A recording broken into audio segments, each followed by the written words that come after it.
সবাইকে অনেক অনেক স্বাগত আপনাদের সবার প্রিয় সীমা ঘোষ ব্লগে। তো আজকে হলো সানডে, সানডে ইজ আ ফান্ডে। তো আজকে ফান্ডেতে কোনো ব্লগ না, কিচ্ছু না, শুধু একটা আপনাদের সাথে আমার একটা সিক্রেট চায়ের রেসিপি আপনাদের সাথে শেয়ার করব।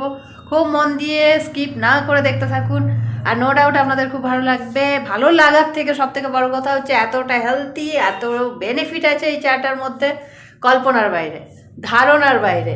আলটিমেট আমার কাছ থেকে শোনার পর আবার গাছগুলো কেটে কেটে না খেয়ে দিলে হয়। তো চলুন আজকে সেই চায়ের রেসিপিটা, আমার সিক্রেট চায়ের রেসিপিটা শেখায়। এই সিক্রেট চায়ের রেসিপিটা আপনাদের মধ্যে অনেক, কেন 95% মানুষ হয়তো জানেনই না যারা আমার ভিডিও দেখেন। তো হয়তো শুনেছেন, কিন্তু কেউ বানিয়ে খান না, বা রেগুলারিটি কারোর মধ্যে নেই। আজকের যে চাটা আমি বানিয়েছি, এই চাটা যদি প্রত্যেক দিন একবার করে খাওয়া যায়, তাহলে হার্টের প্রবলেম থেকে চিরজীবনের জন্য মুক্তি পাওয়া যাবে। কোলেস্ট্রল বাড়বে না, ট্রাইগ্লিসারাইড বাড়বে না। যাদের ফাস্ট হার্টবিট, খুব তাড়াতাড়ি হার্টবিট, তাদের হার্টবিট ফাস্ট হবে না। যারা প্রচণ্ড পরিমাণে মোটা, ওবেসিটি, তাদের ওবেসিটি কম হবে। আয়ুর্বেদে এটাকে ত্রিদোষ নাশকও বলা হয়। যাদের অ্যাস্থমা আছে, ব্রঙ্কাইটিস আছে, যাদের পিত্ত দোষ আছে, মানে হাইপার অ্যাসিডিটিতে ভোগেন, তাদের পক্ষে এটা রামবাণ একটা ওষুধ। এটা হলো অর্জুন গাছের ছাল। তো আমাদের বাড়ির পাশেই ছিল অর্জুন গাছ, যার জন্য আমার অর্জুন গাছের ছাল পেতে খুব একটা অসুবিধা হয় না। এছাড়াও মার্কেটে বিভিন্ন কোম্পানির অর্জুন গাছের ছাল বিক্রি করে, সেটা পাউডার ফর্মে বিক্রি করে। তো আমি একদম টাটকা গাছ থেকে ছাল নিয়ে সেটা শুকিয়ে নিয়েছিলাম। আপনাদের আশেপাশে যদি এই গাছটা থাকে, গাছের যে ছালটা কাটার সময় খুব সাবধানে কাটবেন, যাতে খুব বেশি ডিপ করে কাটার চেষ্টা করবেন না। গাছেরও একটা জীবন আছে, তো তার ক্ষতি না করে আমাদেরও ভালো হবে, অথচ তারও ক্ষতি হবে না, সেরকম একটা প্রসেসে গাছের ছালটা কাটবেন। তো গাছের ছাল কেটে যারা বাড়িতে নিজেরা হোমমেড পাউডারটা বানিয়ে রাখতে চাইছে, তাদের উদ্দেশ্যে বলি যে আমি ছাল কেটে নিয়ে এসে শুকিয়ে নিয়েছিলাম। শুকিয়ে নেওয়ার পর এটা কোল্ড প্রেস যদি করা যায় তাহলে সব থেকে বেস্ট হয়।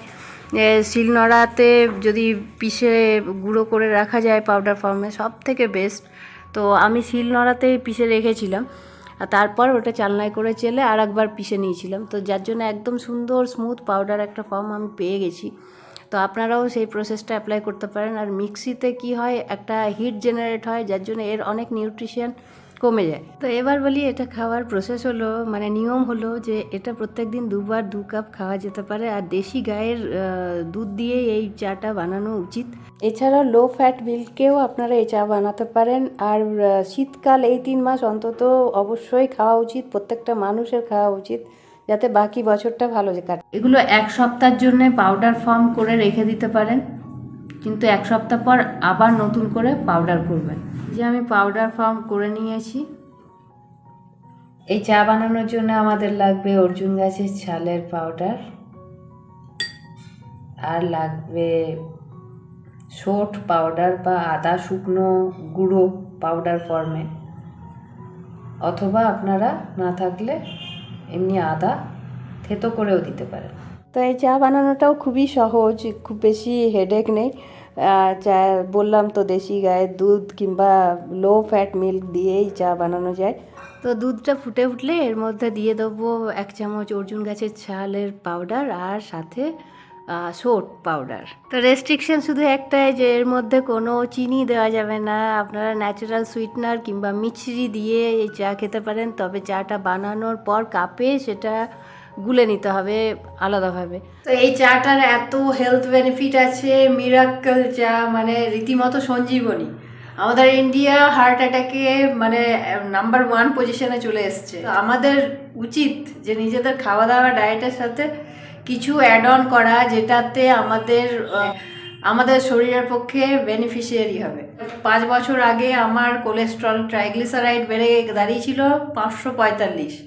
তো আমি এই চাটা খাওয়া শুরু করার পর থেকে কিন্তু আমার টোটালি কন্ট্রোল হয়ে গেছে, এত বেনিফিট। তো এই চা আমার রেডি, এবার চাটা খাই। আর সপ্তাহে রোজ খাই না, আমি সপ্তাহে 3 বার কি 2 বার খাওয়ার চেষ্টা করি, কারণ আমার ওয়েট লসেরও দরকার নেই, জাস্ট ব্লাডটা পিউরিফাই করার জন্য এটা খুবই দরকার। আর আপনারাও দেখে নিন আশেপাশে কোথায় গাছটা আছে, ছাল নিন আর চা বানান, খান। তো আজকের ব্লগ যদি ভালো লেগে থাকে তাহলে অবশ্যই লাইক, শেয়ার আর সাবস্ক্রাইব করতে ভুলবেন না। আবার দেখাবেন নেক্সট ব্লগে। টাটা।